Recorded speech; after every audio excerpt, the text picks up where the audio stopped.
السلام علیکم ورحمۃ اللہ وبرکاتہ۔ بسم اللہ الرحمن الرحیم۔ حضرت مولانا محمد ادریس صاحب میرٹھی رحمۃ اللہ علیہ کا تذکرہ شیخ الحدیث حضرت مولانا سید محمد انظر شاہ کشمیری رحمۃ اللہ علیہ کے قلم سے۔ تقسیم ہند سے پہلے یعنی 1944 سے تا 1947 عیسوی راقم السطور انظر شاہ کشمیری حضرت مولانا محمد ادریس صاحب کا شاگرد، ان کی علمی مجلسوں کا باریاب، بلکہ کچھ عرصے کے لیے ہم پیالہ و ہم نوالا رہا ہے۔ پست قامت، گٹھا ہوا بدن، آنکھوں پر چشمہ، گاندھی کیپ، چست شیروانی، تنگ مہری کی شلوار، یہ تھا مولانا کا لباس و حلیہ۔ دیوبند سے فراغت حاصل کی اور حضرت شاہ انور کشمیری رحمۃ اللہ علیہ کے زمانے میں دور حدیث میں اول نمبر آئے۔ پنجاب یونیورسٹی سے بعض امتحانات دیے تو کامیابی کا ریکارڈ توڑ دیا۔ ذہین و ذکی، مستعد، شب و روز کی محنت میں انہیں ایک جن ہی قرار دیا جا سکتا ہے۔ ان کا دماغ بلا مبالغہ فولاد کی ایک کھرل تھی، جس قدر کوٹتے اس ہاون پر کوئی اثر نہ ہوتا۔ مدرسہ صدیقیہ میں ابو داؤد وغیرہ کا کامیاب درس دیتے۔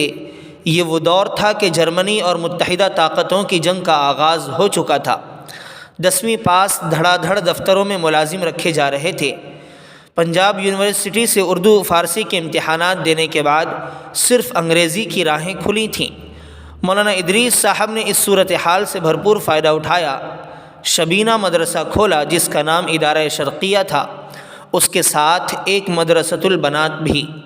یہ مولانا کا دور عروج تھا جس میں انہوں نے ہزاروں کمائے اور خرچ کر ڈالے۔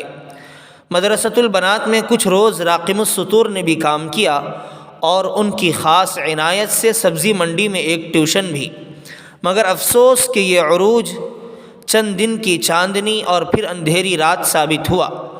اپنی آنکھوں سے مولانا کے اس زوال کو بھی دیکھنا پڑا جس کی کہانی بڑی بھیانک اور تفصیلات زہرہ گداز ہیں۔ دہلی اجڑ چکی تھی، مجلسیں درہم برہم ہو چکی تھیں، سکون ختم ہو چکا تھا اور یہاں کی رونقوں پر موت کا سناٹا طاری تھا۔ راقم السطور دیوبند آ گیا اور اچانک سننے میں آیا کہ مولانا اپنے اہل و عیال کے ساتھ کراچی پہنچ گئے۔ کراچی میں ان کے شبینہ مدارس کا منصوبہ اس قدر ناکام ہوا جس سے ان کا دماغی توازن اور سکون ہل گیا۔ 1965 میں پاکستان کا سفر ہوا تو وہ اب مولانا یوسف بن نوری رحمۃ اللہ علیہ کے مدرسے میں ایک عربی استاذ کی حیثیت سے کام کرتے ہوئے ملے۔ یہ مولانا ادریس صاحب نہیں تھے بلکہ ماضی کی ایک مٹی مٹائی تصویر اور پرانے قالب میں کچھ پھیکے رنگوں کی آمیزش۔ اب ان کی دید عبرت کے لیے سراپائے عبرت ہے۔ دوسری ملاقات جوار کعبہ میں ہوئی جب کہ وہ زیارت حرمین کے لیے تشریف لائے تھے۔ یہ اپنے ایک شفیق استاذ، مربی، محسن و کرم فرما کا ارتجالی تذکرہ تھا جس کے کچھ اجزاء اشک بار قلم پر اس طرح آئے کہ بیتے ہوئے دنوں اور یاد ایام کا ایک طویل سلسلہ سامنے آ کھڑا ہوا جس کا تصور بھی وحشتناک ہے۔ مولانا انظر شاہ کشمیری کے نام حضرت مولانا ادریس صاحب میرٹھی کا ایک خط، ادارہ شرقیہ دہلی، جولائی 1943۔ انظر میاں کسی قیمت پر یہ برداشت نہیں کر سکتا کہ تم خدا نخواستہ اس سال میٹرک میں رہ جاؤ۔ دنیا کا کوئی عذر میرے نزدیک قابل قبول نہیں۔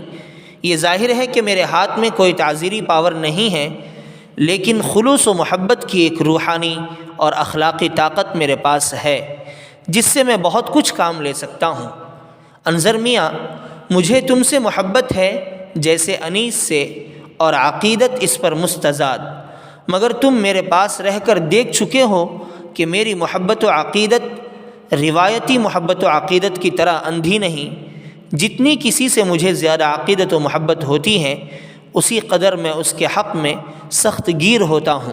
بہرحال انظر میاں، میں دنیا میں ہر چیز کو قربان کر سکتا ہوں مگر مقاصد زندگی کو نہیں، اس لیے کان کھول کر سن لو۔ تمہیں اس سال امتحان میٹرک میں پاس کرنا ہے اور میں خاموش ہو کر یا روٹھ کر بیٹھ جانے والا انسان نہیں ہوں۔ نہ خود چین سے بیٹھوں گا نہ تم کو بیٹھنے دوں گا۔ میں جانتا ہوں کہ انظر میاں دہلی میں جو اور چنے کی سوکھی روٹی کے سوا کچھ نہیں، مگر یاد رکھو علم و ہنر ناز و نعمت کے آغوش میں نہ حاصل ہوا ہے نہ ہوگا۔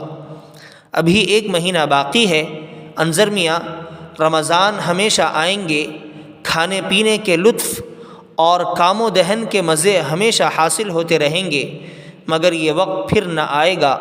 تمہارا دوست صرف وہ ہے جو تمہارے مقاصد زندگی میں تمہارے ساتھ تعاون کرتا ہے۔ یاد رکھو، سوچو اور سمجھو۔ والسلام، احقر محمد ادریس۔ اسی طرح کی معلوماتی اور شخصیات کے تعارف پر مشتمل ویڈیو حاصل کرنے کے لیے ہمارے اس چینل کو سبسکرائب کر لیں اور گھنٹی کے بٹن کو دبانا نہ بھولیں۔ شکریہ۔